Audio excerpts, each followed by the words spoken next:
David from OKC Firearms Training. Just posted a video about shooting a 40-yard shot with the Ruger LCP II chambered in .22, and I hit it 10 out of 10 times. But people wondered, what's a .22 going to do at that range? Let's find out.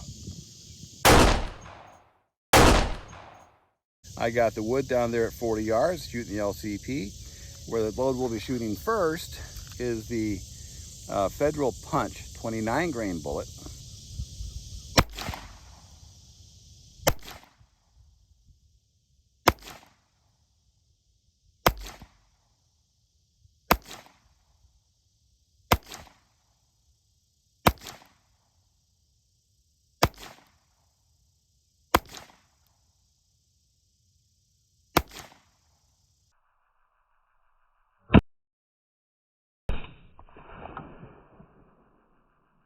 Shot extra at this board, make sure I hit it, and I hit it 1, 2, 3, 4, 5, 6. Hit all 6. And I got 3 over here. There's the, that's not too bad. Let's see what it did.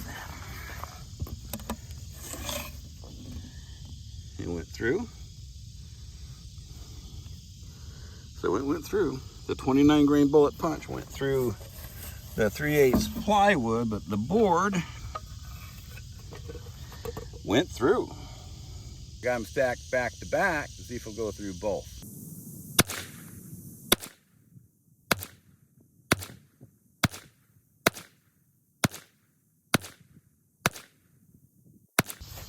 Okay, we got some hits.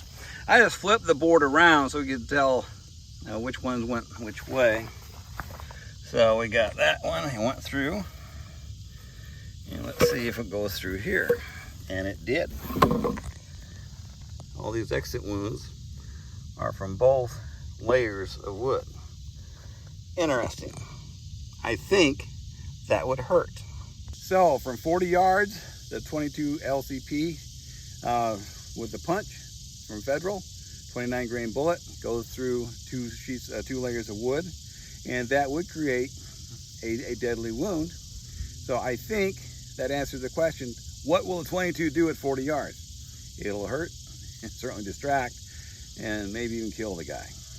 Remember, get armed, get trained, be ready.